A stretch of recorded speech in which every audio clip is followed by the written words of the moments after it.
Alright, now let us go on to question 6, example 6.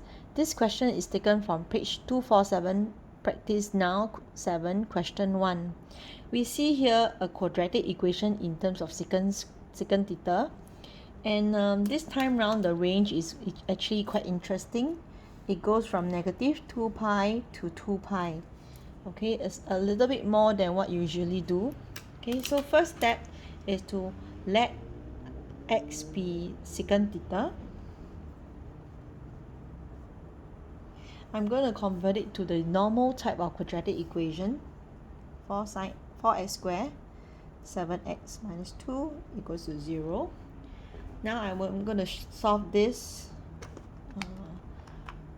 I'm going to solve this quadratic equation using factorization method, try and error method. Okay, because it's a plus 7, so I'm going to have a minus 1 plus 8 here. Okay. Alright.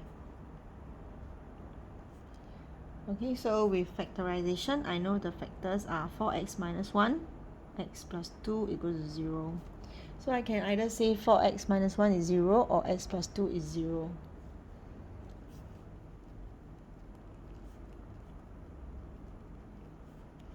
This gives me x equals to 1 over 4 or x equals to negative 2.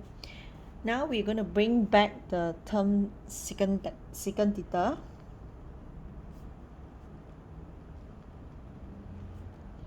Okay, so we know that secant theta is 1 over cosine.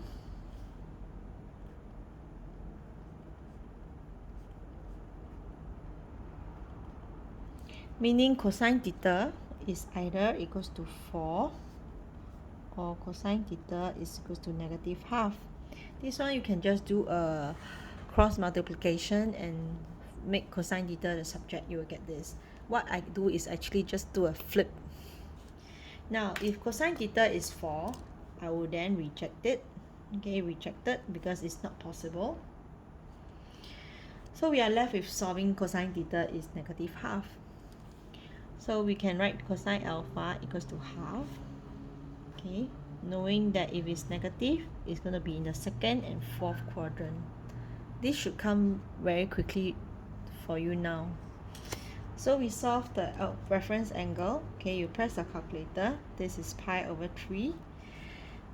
Right? So we know that theta can be in the second quadrant, which is pi minus pi over 3 or pi plus pi over 3.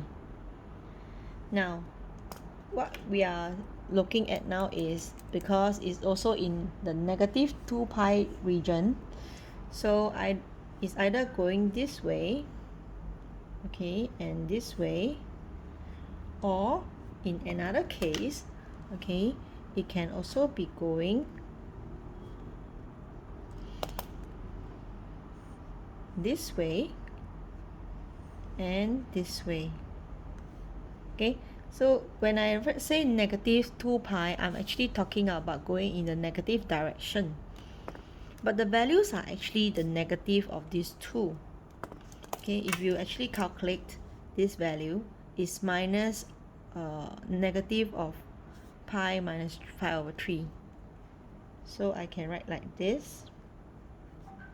And also the another value, the one in the second quadrant, is written as this. So I get 4 values in total, right? This is 2 pi over 3, 4 pi over 3, minus 2 pi over 3, and minus 4 pi over 3. So therefore these are the answers to the question. If I want to be more particular, I write them properly in ascending order.